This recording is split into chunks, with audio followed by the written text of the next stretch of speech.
देश की राजधानी दिल्ली में विश्व हिंदू परिषद की केंद्रीय मार्गदर्शक मंडल की 2 दिवसीय बैठक का आज शुरुआत हुई है। हमारे साथ बात करने के लिए मौजूद हैं विश्व हिंदू परिषद के अध्यक्ष आलोक कुमार जी। सर, क्या एजेंडा था इस मार्गदर्शक मंडल की बैठक का? किस किस एजेंडे पर बातचीत हुई है, क्या बातचीत हुई है? हम लोगों ने संतों से प्रार्थना की थी। साल में 2 बार होने वाली ये बैठक है। पहला विषय ये था कि देश में जिहाद बल्कि विश्व भर में जिहाद का खतरा गंभीर हो रहा है। पहले कहा जाता था कि गरीबी के कारण, अभाव के कारण लोग जिहादी होते, पर लाल किले पर जो हमला हुआ उसमें तो पढ़े लिखे लोग थे, अच्छा कमा रहे थे, समाज में प्रतिष्ठा थी। फिर क्यों उन्होंने कार में बैठ के सुसाइड बॉम्बर बने?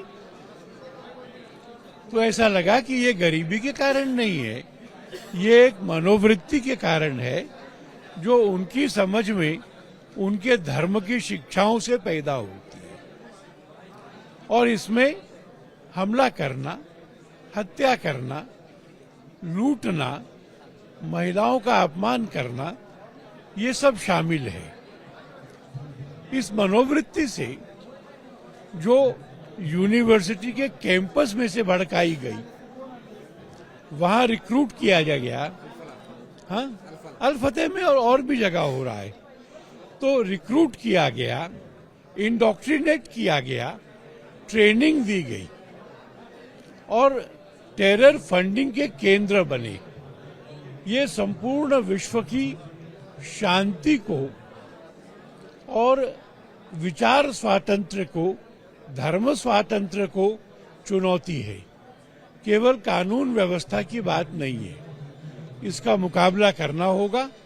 इस मनोवृत्ति का मुकाबला विचार के स्तर पर करके विश्व की शांति को सुनिश्चित करना। तो इसका क्रियान्वयन किस तरीके से विश्व हिंदू परिषद करेगी? आपने समस्या तो बता दी, लेकिन इसका समाधान विश्व हिंदू परिषद क्या करने वाला है, किस तरीके से करने वाला है? इसकी व्यवहारिक योजना, हिंदू समाज संगठित और शक्तिशाली रहे और पूरे समाज को हम बताएं, पूरे समाज माने पूरे विश्व के समाज को भी हम ये बताएं कि जिहाद की यह इंटरप्रिटेशन ये विश्व की शांति के लिए खतरा है। और आज के वर्तमान युग में जो लोकतंत्र का है, स्वातंत्र्य का है, ये आउटडेटेड है। इससे सब लोगों को मुक्त होना चाहिए। लेकिन जो मुस्लिम संगठन के जो रहनुमा है, मैं नाम लूं अगर, जमीयत उलमा हिंद के अध्यक्ष मौलाना महमूद मदनी ने कुछ दिनों पहले ही, आपने वो वीडियो देखा होगा, उन्होंने तो सार्वजनिक मंच से कहा कि जब जब जुल्म होगा तब तब जिहाद होगा, और दोबारा कहा कि जब जब जुल्म होगा तब तब जिहाद होगा। ये जो अभी जिहाद की घटनाएं हो रही हैं, ये जुल्म से नहीं हो रही, पर जो चुनौती मदनी ने पूरे हिंदू समाज को, पूरे भारत को और भारत की प्रभुसत्ता को दी है, भारत को उसका उत्तर देना होगा कि जिहाद को रोकने में हमारी सेना, हमारी पुलिस, हमारी कानून व्यवस्था और हमारा समाज ये समर्थ है। इस तरह के किसी भी प्रयत्न का पूरा प्रतिकार, सफल प्रतिकार हम कर सकेंगे। एक जिहाद के अलावा बाबरी मस्जिद को लेकर के क्या कुछ चर्चाएं हुई? क्योंकि बीते 6 दिसंबर को हमने देखा कि मुर्शिदाबाद में हुमायूं कबीर ने ईंट रखी बाबरी मस्जिद के नाम की। वो अच्छा नहीं है। क्या इस पे चर्चा हुई थी? आज इस पे कोई विशेष चर्चा नहीं हुई। कुछ लोगों ने उल्लेख किया है। बंगाल में मैं गया था परसों, और वहां पर भी एक बहुत बड़ी सभा, 3 लाख लोगों की, 6.5 लाख, जिसमें गीता का पाठ हुआ और इस बात का भी विचार किया।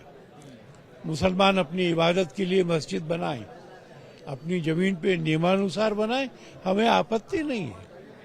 वो हजरत मोहम्मद साहब के नाम पे उसका नाम रखें,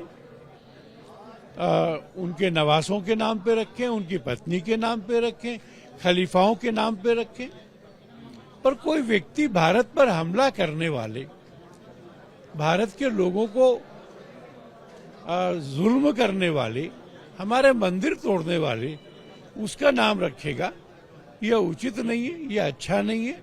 हम बंगाल सरकार से अपेक्षा करेंगे कि वो इस संबंध में इसलिए हस्तक्षेप करे क्योंकि कानून में दो संप्रदायों के बीच में विद्वेष पैदा करने का जो प्रयत्न है ये अपराध है। लेकिन आलोक जी, मस्जिद जो है, बाबर के नाम की मस्जिद की ईंटें तो रखी जा चुकी हैं ना, कंस्ट्रक्शन तो उस पर हो रहा है, तो इस पर विश्व हिंदू परिषद अब आगे क्या करे? अभी तो हम लोग वहाँ की सरकार को कहेंगे और वहाँ के समाज को जगाएंगे।